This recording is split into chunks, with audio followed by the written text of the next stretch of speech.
Hello friends, मैं शिवशंकर शर्मा और दीक्षा academy Mundra YouTube channel में आप सभी मित्रों का फिर से स्वागत है। तो आज हम 8th क्लास का एक चैप्टर करने वाले हैं। हम जो वीडियो बना रहे हैं वो रेफरेंस बुक से बना रहे हैं ताकि आपका बहुत अच्छे से क्लियर हो जाए और डिटेल में आपको सब समझ में आ जाए। तो आज हम जो पढ़ने वाले हैं वो कास्ट सिस्टम है। तो देखो, अपने आप में जो कास्ट सिस्टम है बहुत बड़ी कॉन्स्पिरेंसी है। तो मैं इस पे अपना कोई भी कमेंट नहीं कर रहा हूँ, मैं जो भी बुक में दिया हुआ है सिर्फ वही पढ़ा रहा हूँ। ठीक है, तो मैं पहले ही कहना चाहता हूँ कि भाई अगर कोई जाति नीची जाति का है या ऊंची जाति का है तो कृपया बुरा ना माने, क्योंकि मैं अपने पास से कुछ भी नहीं कह रहा हूं। जो बुक में लिखा हुआ है सिर्फ वही हम एक्सप्लेन करेंगे। ठीक है, और जो जैसा हुआ वैसा ही लिख रहे हैं। तो चैलेंजिंग द कास्ट सिस्टम, जो जाति प्रथा है या जातिवाद जो सिस्टम था हमारे इंडिया में, उसको कैसे चैलेंज किया गया। ठीक है, तो इनके बारे में हम समझेंगे। तो बड़ी नॉर्मल सी बातें हैं। बोल रहा है analysis the issue related to caste, जाति से संबंधित जो इश्यू है या समाज से जो सुधार हुए। कहने का मतलब क्या है, जो सामाजिक और जातिगत जो सुधार हुए, and the law and policies of colonial administration toward this issues. Colonial कौन थे? उपनिवेशक। उपनिवेशक कौन होता है भाई? अंग्रेज लोग जो थे। ठीक है, हमारे ऊपर काफी अंग्रेजों ने राज किया था। पोर्टुगीज ने किया था, फ्रांसीसियों ने किया था, डचों ने किया था। ठीक है, और इंग्लैंड के जो मेन अंग्रेज थे ब्रिटेन के, ठीक है, उन्होंने हमारे ऊपर राज किया था। तो ये अलग अलग देशों से आए हुए अंग्रेजों थे जिन्होंने हमारे ऊपर राज किया था। तो जो अंग्रेज थे ना, इंग्लैंड के जो अंग्रेज थे, ब्रिटेन के, जिन्हें ब्रिटेन के बोला जाता है, तो उनकी बात मैं कर रहा हूँ। उन्होंने कुछ पॉलिसीज बनाई थी हमारे देश में कास्ट सिस्टम जो था, जाति प्रथा जो थी, जाति का जो सिस्टम था, उसको सुधारने के लिए। फिर कुछ बता रखी है, कुछ चीजें किसी ने अपना मतलब थॉट दे रखा है। ज्योतिबा फूले जो हैं, ये बहुत बड़े रिफॉर्मर हुए, पायोनियर रिफॉर्मर। मतलब इन्होंने सुधार किए, जातिगत सुधार काफी। क्या सुधार किए वो हम आगे समझेंगे। लैक ऑफ एजुकेशन, बोल रहे अगर पढ़ाई की कमी हो, टू लैक ऑफ विजडम, अगर पढ़ाई की कमी है तो क्या हुआ? ज्ञान की कमी होगी। विजडम माने होता है ज्ञान। ठीक है, अगर हम पढ़ेंगे नहीं तो हमें ज्ञान नहीं होगा। Which lack to need of morals, और अगर हमें ज्ञान नहीं होगा तो हमारे अंदर नैतिकता नहीं आएगी, मोरल्स नहीं आएंगे, नैतिकता। ठीक है, नैतिकता होता है जैसे माँ बाप की इज्जत करना, ये एक नैतिक कार्य हो गया। या समाज में कोई गलत काम हो रहा है तो उसके प्रति विरोध करना, या मान लो उसको सही तरीके से ठीक करवा देना, वो नैतिकता हो गई। कोई बूढ़ा परेशान है, आपने उसकी सहायता कर दी, वो नैतिकता हो गई। Which lead to lack of progress, और देखो अगर पढ़ाई नहीं होगी तो ज्ञान नहीं होगा, ज्ञान से नैतिकता नहीं आएगी, और नैतिकता नहीं आएगी तो आपकी प्रोग्रेस नहीं होगी। प्रोग्रेस का क्या मतलब हो गया भाई? आप समाज में ऊंचे नहीं उठ पाओगे। Which leads to lack of money, और अगर आपकी प्रोग्रेस नहीं होगी, आप ऊंचे ओहदे पर नहीं पहुंचोगे तो आपके पास पैसे की कमी रहेगी। तो विच लीड्स टू ऑपरेशन, जिसकी वजह से क्या होगा? उत्पीड़न, ऑपरेशन होगा ऑफ द लोअर क्लासेस। तो जो नीचे वर्ग के लोग हैं, नीचे तबके के लोग हैं, वो क्या होगा? उनका शोषण होगा, या मतलब उत्पीड़न होगा, परेशान होंगे, दबाव में आ जाएंगे। See what state of society, देखो कौन से स्टेट हमारे समाज के, वन लैक ऑफ एजुकेशन, जो पढ़ाई से वंचित रह गए, कैन केज, उसका परिणाम। समझ गए? ये कहने का मतलब बोल रहा है कि भाई जो हमारे समाज में वंचित रह गए ना, उनके बारे में ये एक थॉट था ज्योतिबा फूले का। We have learn in the previous classes that over the centuries, हम पिछली क्लासों में पढ़ चुके हैं कि काफी सालों से the Indian society had become deeply divided in the basis of caste, कि भाई जो भारतीय समाज है ना, वो जाति के नाम पर काफी मतलब डिविजन्स उसके हो चुके हैं। डीपली डिवाइडेड मतलब काफी डिवाइड किया है, किसके आधार पे? जाति के आधार पे। People belonging to the lower caste, जो नीची जाति से संबंधित है, फेस्ड डिस्क्रिमिनेशन। डिस्क्रिमिनेशन का क्या मतलब होता है भाई? भेदभाव। ठीक है, डिस्क्रिमिनेशन का क्या मतलब होता है? भेदभाव। बोला जो नीची जाति के आदमी है वो भेदभाव महसूस करते हैं, एंड इल ट्रीटमेंट, और खराब बर्ताव, ठीक है, at the hands of upper caste, जो ऊंची जाति के लोग हैं उनसे। ठीक है, the word of Jyotiba Phule अबो, तो जो वर्ड है ज्योतिबा फूले ने जो ऊपर कहे हैं, शो द आइडियाज, वो दिखाते हैं विचार, ऑफ रिफॉर्मर, सुधार के, who attacked the rigged caste system, जो हमारा मजबूत जाति प्रथा का तंत्र है, मतलब ऊंची जाति और नीची जाति का, उसको तोड़ने के लिए। ऑफ द 19th सेंचुरी, 19वीं शताब्दी की, मतलब अभी की बात नहीं है, पहले की। पहले जाति प्रथा जो है बहुत स्ट्रॉन्ग थी। These reformers were passionate about social justice which has मतलब which had been denied to the lower caste over the centuries. अब ये क्या बोल रहा है भाई, ये जो सुधार है ना इनकी वजह से, मतलब जो रिफॉर्मर्स हैं, रिफॉर्मर्स कौन होता है, सुधार करता, सुधार करने वाले। किस तरह का सुधार करने वाले भाई, देश में जो जाति प्रथा है ना, मतलब ऊंची जाति और नीची जाति है, और जो भेदभाव होता है नीची जाति वालों के साथ, उनको बराबर का दर्जा दिलाने के लिए जो कोशिश करते हैं उनको रिफॉर्मर बोला गया है। तो रिफॉर्मर्स जो हैं वो भावुक हो गए भाई, समाज में उन्होंने देखा कि ये तो बहुत अन्याय हो रहा है इनके साथ, तो वो भावुक हो गए, और भावुक होकर उन्होंने कास्ट जो सिस्टम है उसके विरोध आवाज उठाना शुरू कर दिया और अपनी नीतियां तैयार कर ली। तो what was the agenda of reformers, तो रिफॉर्मर्स कैसे सुधारते हैं भाई, चलो ठीक है, रिफॉर्मर्स ने कोशिश की, भावुक हो गए, तो उनका एजेंडा क्या रहता है इसके पीछे, मतलब क्या कोशिश रहती है और कैसे वो उसको सुधारना चाहते हैं। Do you think they would be able to meet their objectives, क्या तुम्हें लगता है कि भाई उन्हें अपने ऑब्जेक्टिव्स, मतलब उन्हें जो वो चाहते हैं वो उन्हें मिल गया हो। तो चलो समझते हैं। तो पहले तो हम जाति प्रथा समझते हैं, ठीक है, कास्ट सिस्टम समझते हैं। तो बोल रहा था caste system is unique to India, बोल रहे इंडिया में ये अकेला है, यूनिक मतलब ऐसा और कहीं पर नहीं है। तो एंशियंट इंडियन टेक्स्ट, जो प्राचीन भारतीय क्या है टेक्स्ट, यानी ये सीधा सीधा बोला है कि जो प्राचीन भारत की किताबें हैं, refers to the four fold varna system, उसमें 4 वर्णों का जिक्र है। किनका, 4 वर्णों का,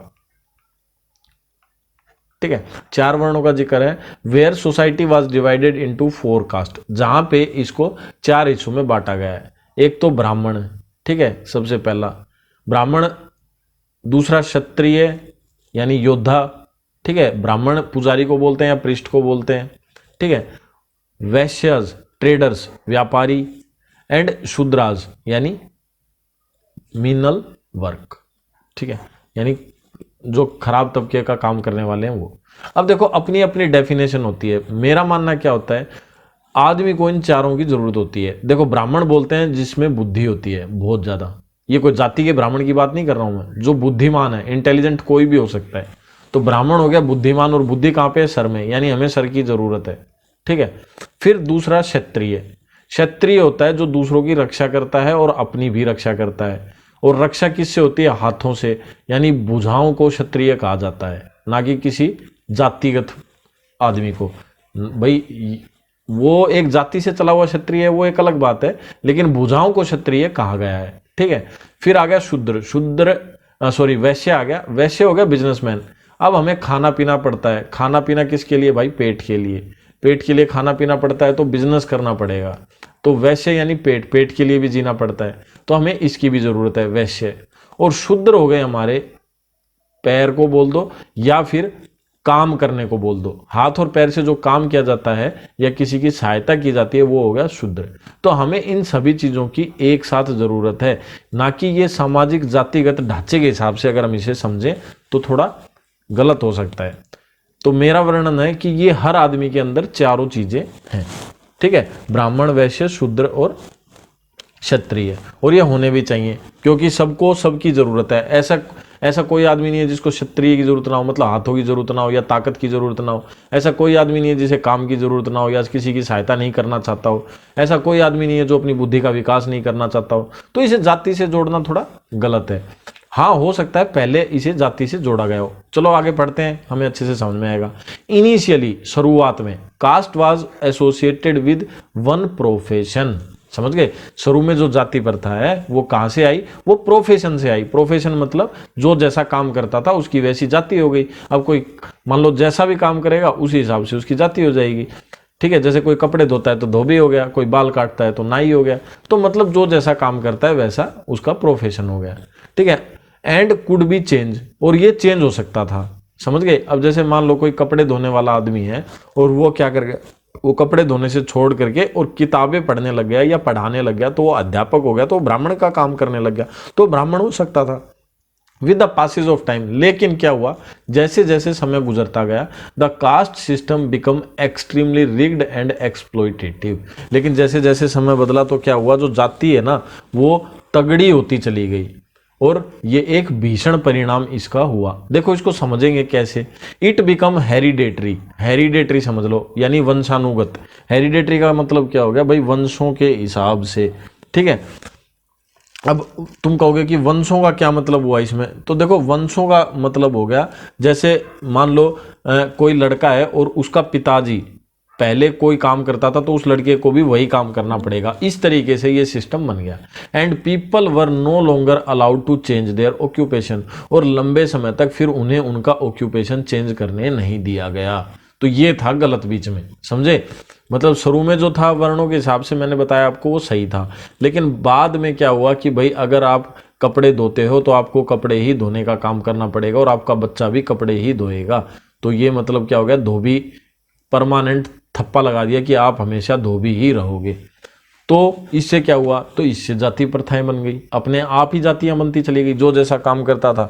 वर्ण तो 4 थे लेकिन जातियां तो बहुत ज्यादा हैं, कम से कम 36 जातियां हैं। तो जातियां इतनी क्यों बनी, जो जैसा काम करता था उसी के हिसाब से उसका नाम रखते चले गए। तो the lower cast were exclude from education and unemployment opportunities. ठीक है, अब हुआ क्या, देखो भाई जो नीची जाति के थे, नीची जाति का क्या मतलब हो गया, यानी जिन्हें, अब देखो यहाँ पे समझ लो, अगर ये रिग्ड सिस्टम बना तो किसने बनाया होगा, भाई ऊंची जाति वाले लोगों ने बनाया होगा। ठीक है, कोई भी हो चाहे उसमें मैं किसी का नाम नहीं लेता, ऊंची जाति वालों ने क्यों बनाया होगा भाई, क्योंकि वो हमेशा उसी में रहे। भाई देखो कुर्सी के लिए हमेशा झगड़ा रहता है, चाहे नेता हो चाहे कोई भी हो। तो ये तो ऐसा सिस्टम बना दिया था कि भाई हमारा ही राज रहे हमेशा, तो इन्होंने दबा के रखा, और जो नीची जाति के लोग थे वो वैसे के वैसे रहते गए और गरीब होते चले गए। तो फिर क्या हुआ, फिर जो है भाई ना तो उन्हें पढ़ाई की जाने देने लगी, भाई उनको ऐसे फिक्स कर दिया कि भाई ये पढ़ नहीं सकते, ये इसके लायक नहीं है, ऐसा मतलब थोप दिया गया उनके ऊपर। और पढ़ नहीं पाए तो इस वजह से उनको रोजगार भी नहीं मिला, तो उन्हें मजबूरन अपना ही काम करना पड़ा। कपड़े धोने का कर रहा है तो कपड़े धोने का, जो भी कर रहा है वो वही करना पड़ा। The Shudras were reduce to status of untouchabilities. ठीक है, और फिर धीरे धीरे धीरे धीरे शूद्रों को मतलब इतना नीचे दबा दिया गया कि भाई उन्हें छुआछूत तक दी जाने लगी, मतलब अनटचेबल, उनको हाथ तक नहीं लगा सकते थे। मतलब ऐसी मान्यता हो गई थी कि इनको हाथ लगाने से अशुद्ध हो जाएंगे, ऐसी मान्यताएं बना दी गई। They had to live on the outskirts of town and villages in separate localities. अब क्या हुआ, शहरों से और गांव से इनको जो छुआछूत वाले थे या बहुत जो घृणित काम करते थे, मतलब इस तरह का काम करते, जैसे कोई चमड़े का काम करता है तो उसको तो गांव से बाहर रखने लग गए, बोले भाई तू तो गांव में घुस ही नहीं सकता, समझ गए। तो इस तरह के रूल्स बना दिए गए। They could not use public facilities like tank, और उन्हें जो मतलब पब्लिक फैसिलिटी है, जैसे भाई टैंक है, तालाब है कोई या कुआं है, उससे वो पानी नहीं भर सकता था। And were denied entry to temples, और मंदिरों में घुसने की भी परमिशन नहीं थी। ठीक है, they could not mingle with the other caste for fear of polluting them. ठीक है, और ऐसी मान्यताएं थी कि भाई वो नहीं मिल सकता किसी भी ऊंची जाति वाले के साथ, क्यों, वो उसको भी क्या कर देगा, पोल्यूट कर देगा, मतलब उसको मतलब खराब कर देगा, अछूत कर देगा। Intercaste dining and marriage were taboo. फिर इंटरकास्ट, दूसरी शादी में मतलब दूसरी जाति में शादी करना या उसके साथ खाना खाना, तो इसको एक बुरी बात माना जाता था। टैबू मतलब होता है भाई बुरी बात मानना। ठीक है, तो ऐसा माना जाता था। तो ये पहले की भाई घटनाएं थी, हमारी गवर्नमेंट्स ने ऐसे बहुत सारे सुधार किए हैं जिनकी वजह से आज सब बराबर हैं, कोई ऊंचा नीचा नहीं, और समाज में एक साथ सब खुश रह रहे हैं। तो ऐसे बदलाव जो गवर्नमेंट ने किए इससे कोई खास फर्क नहीं पड़ा, ये तो अपनी अपनी धारणाएं होती हैं। ठीक है, तो आज सब खुश हैं, एक साथ रहते हैं, तो कोई दिक्कत नहीं है। वाई कास्ट रिफॉर्म्स, तो देखो अभी अपने को पता चला भी कास्ट सिस्टम क्या है, कितना बुरा सिस्टम था, तो सुधार की तो जरूरत पड़ेगी, समझ गए। मोटा मोटा तो हम समझ गए, हाँ भाई सुधार की जरूरत पड़ेगी, तो एक बार पढ़ लेते हैं। ये बोल रहा है कि जरूरत क्यों पड़ी रिफॉर्म की। तो the idea of caste reform was closely linked with the social reform movement of the 19th century. तो बोल रहे 19वीं शताब्दी में, 19th सेंचुरी में क्या हुआ, जो 19th सेंचुरी में बहुत सारे सोशल रिफॉर्म हुए, यानी समाज के अंदर सुधार किए गए, जिनमें से एक क्या था, caste reform. As the spirit of nationalism grew, अगर हमें हमारे देश को ग्रोथ पे ले जाना है, ऊंचाइयों पे ले जाना है, and the nationalist movement progress, और नेशनल की मूवमेंट यानी आंदोलन को प्रोग्रेस में ले जाना है, तो Indian intellectuals and leaders realise that तो भारतीय जो इंटेलेक्चुअल हैं यानी बुद्धिमान हैं और जो लीडर हैं, होशियार जो आदमी हैं और जो हमारे देश के नेता लोग हैं, उन्हें महसूस करना चाहिए फ्रीडम फ्रॉम कॉलोनियल रूल्स, अंग्रेजों के रूल से तो हम आज़ाद हो गए, वाज मीनिंगलेस, जो मीनिंगलेस है, until it brought about social justice for all, even the most down trodden, down trodden हो गया दलित, ठीक है, क्या हो गया, दलित या जो नीची जाति वाला है, सेक्शंस ऑफ द सोसाइटी। अब ये बोल रहा है कि अगर हम अंग्रेजों से आज़ाद हो गए तो उस आज़ादी का कोई मतलब नहीं रहता अगर समाज में बराबरता का हक नहीं आता।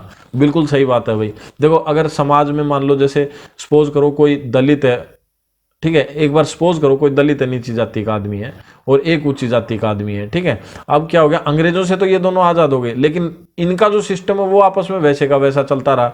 भाई ये इसका गुलामी रहेगा या ये इसका हमेशा नौकरी बन के रहेगा या ये इसके लिए ही काम करेगा और या फिर ये नीची ही जाति का रहेगा, तो ये गलत हो गया भाई, ये तो बिल्कुल ही सरासर क्या हो गया, गलत सिस्टम हो गया।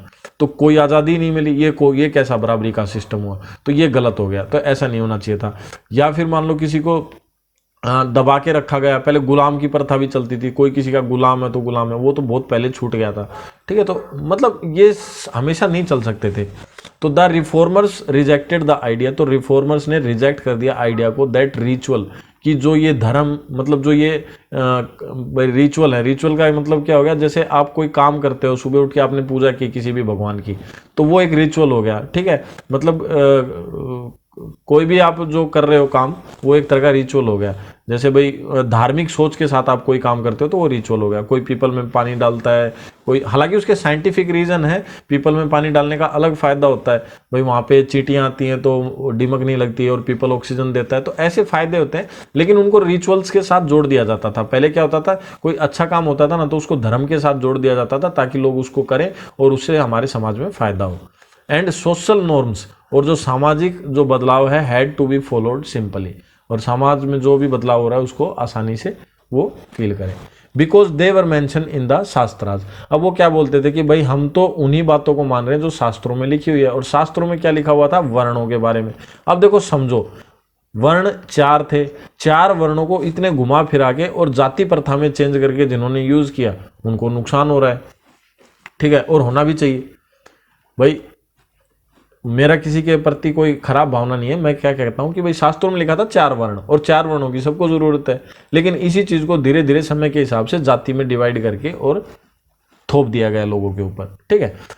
अब बोल रहा है एनालिटिकल स्किल। अब आप सोचो और समझो, read what justice Ranade said. अब रनाडे क्या कहता है, the change which we should all seek is thus change from constraint to freedom, ठीक है। अब कंस्ट्रेंट का मतलब होता है बाधा, यानी आजादी में कोई बाधा। The change which we should all see, जो बदलाव हम सब चाहते हैं, is thus to change from constraint to freedom, यानी वो अगर आजादी में बाधा डालता है, फ्रॉम किस चीज से, क्रेडिबिलिटी। क्रेडिबिलिटी का मतलब हो गया भोलापन। अब काफी भोले आदमी है, टू फेथ, वो विश्वास करते हैं, अथॉरिटी टू रीजन, कोई भी अथॉरिटी रीजन देती है, फ्रॉम बिगोट्री। बिगोट्री का क्या मतलब होता है, बाइगोट्री भी बोल सकते हैं आप इसको, बिगोट्री यानी कट्टरता, कट्टरता। अब देखो बहुत सारे आदमी ऐसे बोलते हैं, नहीं भाई मैं तो तगड़ा आदमी हूँ, ये भाई जैसे कोई बोले भाई नहीं, मैं अब किसी का उदाहरण नहीं दे सकता यहाँ पे, उदाहरण देते ही गड़बड़ हो जाएगी, ठीक है। तो बिगोट्री का क्या मतलब है, किसी धर्म के प्रति कोई कट्टरता अपना लेना, ठीक है, तो उसको कट्टरता बोलते हैं, भाई मैं तो तगड़ा ये ही हूँ, बस वो बिगोट्री हो गया। टू टॉलरिज्म, वो बर्दाश्त के बाहर होगा। फ्रॉम ब्लाइंड फैटलिज्म, ये वर्ड्स याद कर लेना भाई, बहुत ही इंपॉर्टेंट है। फैटलिज्म का मतलब होता है भाग्यवादी या नियतिवादी। क्या हो गया, भाग्यवादी, यानी जो भाग्य पे विश्वास रखता है या नियति पे विश्वास रखता है, नियतिवादी, कि भाई अच्छी नियत है मेरी, तो नियतिवादी हो गया। तो ये इसके हिसाब से आप क्वेश्चन छांट लेना। तो फिर बोल रहा है द मोस्ट कंपेलिंग। अब ये कंपेलिंग भी वर्ड है, बड़ा अच्छा है। सम्मोहक, क्या हो गया, सम्मोहक। तो बोल रहा है द मोस्ट कंपेलिंग रीजन, तो बोल रहा है ऐसा अट्रैक्टिव रीजन, जबरदस्त ऐसा कारण जो अपना ध्यान आकर्षित कर ले अपने यार, for caste reform was that it had to proceed any political reforms इसको आगे बढ़ाया जाए। कोई भी राजनीतिक अगर सुधार हो रहा है, पॉलिटिकल रिफॉर्म्स का क्या मतलब हो गया भाई, नेताओं लोगों के अंदर कोई सुधार हो रहा है। सोशल थिंकर, सामाजिक जो विचारक हैं वो सोचते हैं। सामाजिक विचारक देखो किसको बोलते हैं, जो समाज के बारे में कुछ सोचते हैं, ठीक है। Thinkers pointed out that a society characterised by people who are subjected to outdated practice, super status and exploitation would never be able to progress. अब देखो जो नीतिकर्ता थे ना वो सोचते थे ये सारी चीजें, क्या सोचते थे कि भाई देखो कुछ भी बदलाव हो, अगर सभी आदमी बराबर नहीं आए और सबकी प्रोग्रेस बराबर नहीं हुई तो ये देश के लिए अच्छा नहीं होगा, इसका कोई फायदा नहीं होगा। कहने का मतलब क्या, अंग्रेजों से तो आजाद हो जाए लेकिन आपसी जो बंधन है वो चलते रहे साथ के साथ। तो the nationalist movement required unity between peoples of all caste and classes. अब ये क्या बोल रहा है भाई, नेशनल मूवमेंट का मतलब है कि भाई सभी जाति के आदमी एक साथ आए और एक साथ रहें। Indians would never be able to govern themselves unless they had away with their caste prejudices. ठीक है, प्रीजुडिसेस हो गया पूर्वग्रह, पूर्व आग्रह। देखो अगर हमें अपने देश को अच्छी ऊंचाइयों पे ले जाना है और हमें हमारे देश के लिए कुछ काम करना है तो सबसे बेस्ट है, आप कभी भी किसी भी पॉइंट पे खड़े हो तो आप ये देख सकते हो कि अगर सभी इक्वल हैं, जैसे सपोज करो आपका कोई ग्रुप है और आप किसी काम को कर रहे हो, उसमें 10 आदमी हैं, तो 10 के 10 आदमी, क्या 10 के 10 आदमी अगर इक्वल वैल्यू के साथ काम कर रहे हैं, क्या कर रहे हैं, इक्वल वैल्यू के साथ काम कर रहे हैं, तो इसका मतलब समझ लेना वो काम सफल हो जाएगा। लेकिन उन 10 में सिर्फ एक ही आदमी को तो प्रायोरिटी दी जाए और बाकियों की बात ही ना सुनी जाए, या फिर 2-3 आदमियों को प्रायोरिटी दी जाए और बाकियों की बात ही ना सुनी जाए, तो वो जबरदस्ती संघ है, वो थोड़े दिन चल सकता है लेकिन वो हमेशा के लिए सफल नहीं होगा। क्योंकि जो बाकी के आदमी जिनकी बात सुनी ही नहीं जा रही उनको मतलब अच्छा फील नहीं होगा और वो कोई ऐसी जगह चले जाएंगे जहाँ पे उनको अच्छा फील होगा। तो अगर हमें अपने समाज को बराबर रखना है, बराबर करके चलना है, तभी हम क्या हो सकते हैं, एक अच्छे तरीके से ग्रोथ कर सकते हैं। तो the British ruler would keep using the division of Indian society to continue their exploitative rules. अब वो भाई अंग्रेज हैं, वो डिवाइड करते रहे और अपने अपने हिसाब से देश को यूज करते रहे। तो देखो डिवाइड एंड रूल का यूज कब होता है, जाति प्रथा का सबसे ज्यादा जिक्र कौन करता है भाई, समझो आज के दिन जिसको वोट बैंक की राजनीति करनी होती है सबसे पहले वहीं से स्टार्ट होती है। मैं दलितों के लिए ये कर दूंगा, मैं इनके लिए ये कर दूंगा, मैं उनके लिए वो कर दूंगा, और जब हो जाता है तब कोई किसी को नहीं पूछता, तो कोई सिस्टम नहीं है। और वैसे अगर सामाजिक रूप से देखा जाए तो आज के दिन गवर्नमेंट के रूलों के हिसाब से कोई दलित हो या कोई ऊंची जाति का हो, सभी एक साथ एक काम कर सकते हैं, खा सकते हैं, रह सकते हैं और रह भी रहे हैं। ठीक है, तो ऐसा कोई रूल नहीं है। हो सकता है कोई बहुत पिछड़ा एरिया है कहीं कहीं पर, पूरे भारत में 2 से 5% हो सकता है कहीं पर ऐसा चलता हो, लेकिन बाकी अभी ये ऐसा बंद हो गया। तो ईस्टर्न इंडिया, अब ईस्ट इंडिया के बारे में हम पढ़ते हैं पहले। तो देखो पहले मैं आपको बता देता हूं, जैसे मान लो ये इंडिया का नक्शा बना देता हूं थोड़ा सा, ठीक है, ये थोड़ा सा खराब सा, अच्छा सा, खराब सा, जैसा भी आप समझो, ये नक्शा है। अब देखो इसका ये एरिया है ना, ये तो है पूर्व और ये है पश्चिम, ठीक है, यानी ईस्ट और वेस्ट, फिर ये हो गया नॉर्थ और ये हो गया साउथ। तो ईस्ट वाला एरिया यानी ये वाला एरिया है, इसके बारे में बात करेंगे। तो बोल रहे राजा राम मोहन राय, ठीक है, राजा राम जो मोहन राय थे was one of the most influential social reformer. ये समाज में बहुत ज़्यादा सुधार करने वाले आदमी थे ऑफ ब्रिटिश इंडिया, अंग्रेजों के समय, ठीक है, ब्रिटिश यानी अंग्रेजों का जब राज था तब की बात कर रहे हैं। He was strongly oppose to the caste system, इन्होंने जाति प्रथा का खुलकर विरोध किया था। ही रिस्पेक्टेड द ट्रेडिशन, वो रिस्पेक्ट करते थे परंपराओं की, एंड कल्चर्स ऑफ इंडिया, और भारत के कल्चर की। देखो अब समझो इतने अच्छे आदमी थे स्वामी विवेकानंद जी। अब देखो परंपराओं की भी इज्जत करते थे और कल्चर का भी सम्मान करते थे, लेकिन जाति प्रथा के बिल्कुल विरोध में थे। तो बिल्कुल सही बात थी भाई, जाति प्रथा गलत है, बाकी परंपराएं हमारी खूब अच्छी है, हमारा कल्चर बहुत अच्छा है, पहनावा बहुत अच्छा है, और भाई पूजा पाठ सब कुछ अच्छा है, लेकिन कुछ आदमियों को क्यों छोड़ा जाए, उनको भी साथ लिया जाए। तो जाति प्रथा थोड़ा खराब थी। तो how ever he felt that certain practices which were hindering, ठीक है, तो कुछ प्रैक्टिसेस ऐसी की गई जिनकी वजह से बदलाव हुआ। अब क्या क्या हुआ वो देखो, चलो देखते हैं।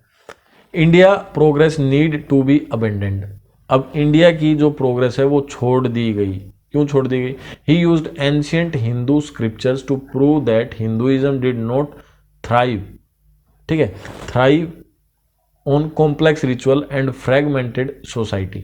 कॉम्प्लेक्स तो हो गया भाई मिले जुले, ठीक है, और फ्रेगमेंटेड मान ले खंडित करती है सोसाइटी को, ठीक है। तो बोल रहा है अगर इंडिया में कुछ ऐसे धार्मिक अगर कोई कृत्य है जिसमें लिखा हुआ है भाई ऊंची जाति ऊंची रहेगी नीची नीची रहेगी, तो उनका खंडन कर देना चाहिए, समझ गए, साफ साफ तौर पे। लेकिन अगर ऐसा लिखा हुआ है तो, नहीं लिखा तो कोई बात नहीं। इन 1829, अब बोल रहे हैं 1829 में, ही फाउंडेड, उन्होंने पाया द ब्रह्म समाज, ठीक है, उन्होंने रचना की, किसने? स्वामी विवेकानंद जी ने 1829 में, 1829 में, ये याद कर लेना, एक नंबर का क्वेश्चन है। ब्रह्म समाज की स्थापना कब की? 1829 में, 1829 में, which was later renamed as the Brahmo Samaj, जो बाद में क्या कर दिया गया? ब्रह्मो समाज के नाम से चेंज कर दिया गया। दिस एसोसिएशन, अब इस एसोसिएशन का क्या उद्देश्य था? To reform Hinduism in several way, भाई हिंदुइज्म को सुधारना कुछ तरीकों से, जिसमें क्या क्या था? Including fighting against the caste system, जिसमें सबसे पहला कास्ट सिस्टम को सुधारना था। His associated included David Hare, अब उनके एसोसिएटेड मतलब जिन्होंने उनकी सहायता की वो कौन कौन थे? एक तो डेविड थे, एक ताराचंद चक्रवर्ती जी थी, और एक केशव चंद्र सेन थे, जो कि काफी उग्र, रेडिशियल मतलब उग्र, मतलब जो किसी भी हद तक जा सकते थे सुधार करने के लिए, रेडिशियल रिफॉर्मर्स थे, ठीक है। तो ब्रह्म समाज की स्थापना किसने की थी? 1829 यानी 1829 में स्वामी विवेकानंद जी ने की थी, और उनके एसोसिएट कौन कौन थे? डेविड, ताराचंद जी, ताराचंद चक्रवर्ती जी और केशव चंद्र सेन, इन सभी ने इसकी कोशिश की, ठीक है। फिर उसके बाद आए हमारे ईश्वर चंद्र विद्यासागर। ईश्वर चंद्र विद्यासागर जी, क्या इनके बारे में क्या कहानी है? Beside campaigning of the woman case, ये साथ के साथ औरतों के सुधार के बारे में चाहते थे। Ishwar Chandra ji Vidyasagar also spoke out against caste, ये भी कास्ट के बारे में भी बोलते थे। On becoming the principal of Sanskrit college, जैसे ही ये भाई एक संस्कृत कॉलेज के प्रिंसिपल बने कलकत्ता में, he opened it to student of all caste, इन्होंने सभी कास्ट के लिए क्या कर दिया? उस स्कूल के दरवाजे खोल दिए। वेयर, जहां पे previously it had exclusive of ब्राह्मण स्टूडेंट्स, जहां पे सिर्फ पहले ब्राह्मणों के बच्चे ही पढ़ते थे। तो ये बिल्कुल सही किया भाई। ऐसा क्यों भाई कि ब्राह्मणों के बच्चे ही किसी एक चीज को पढ़ें? ऐसा क्यों नहीं? अगर वो बहुत अच्छी पढ़ाई है तो ऐसा क्यों ना हो कि वह पूरे समाज में फैले, हर कोई उसका लाभ उठाए। और अगर वो अच्छी पढ़ाई नहीं है तो फिर कोई ऊंच नीच की बात ही नहीं रही भाई। अगर सारे नालायक बनना चाहते तो सारे नालायक बनो। तो ये अगर कॉलेज में पढ़ाई जा रही है तो कोई अच्छी स्टडी होगी, और क्यों ना उसका फायदा सब उठाएं। और संस्कृत में बहुत सारी अच्छी अच्छी चीजें हैं, ठीक है, तो उसका फायदा सबको उठाना भी चाहिए। He also made effort to educated girl for lower caste, और उन्होंने नीची जाति की लड़कियों की पढ़ाई के लिए भी काफी योगदान दिया। ये हमारे स्वामी विवेकानंद जी, ठीक है। Ramakrishna Paramhans was reverse Sant of Bengal.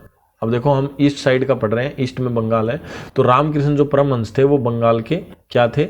एक अच्छे संत थे। ही most famous follower was Swami Vivekananda, और इनका सबसे तगड़ा जो फॉलोवर था या भगत था वो स्वामी विवेकानंद था। Who was firmly against the caste system, जो जाति प्रथा के विरोध में था, हम पहले ही पढ़ चुके। एंड अनटचेबिलिटी, जाति प्रथा के विरोध में होगा तो वो अनटचेबिलिटी के भी विरोध में होगा। अनटचेबिलिटी का मतलब छुआछूत। According to Swami Vivekananda, one caste could not considered itself superior to another. अब ये क्या बोल रहे थे विवेकानंद जी कि भाई कोई भी जाति अपने आप को सबसे ऊंचा कैसे मान सकती है? बिल्कुल सही बात है, ये तो भाई एक तरह का ईगो हो गया कि मैं ही श्रेष्ठ हूं, समझ गए? तो ईगो तो बहुत गलत हो गया, और ये तो सारे सिस्टम को करप्ट कर देगा इतना ईगो। तो ही फेल्ट दैट, ऐसा महसूस करना कि the ideal way to undo the harm done by the caste system was to raise the lower caste to the level of the upper caste. और इन्होंने बहुत सारे कोशिश ऐसी की जिसकी वजह से भाई जो लोअर कास्ट के आदमी हैं वो अपर कास्ट के आदमियों के साथ आकर रह सकें या कोई भी काम कर सकें, ठीक है। इन 1893, अब देखो 18 और कब ब्रह्मो समाज की स्थापना कब की थी? हमने पढ़ा था, थोड़ा सा रिमाइंड करो। ब्रह्मो समाज किधर गया?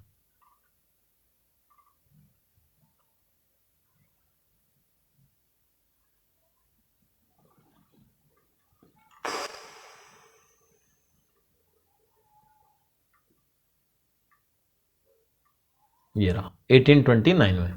ठीक है, तो ब्रह्म समाज की स्थापना कब की थी?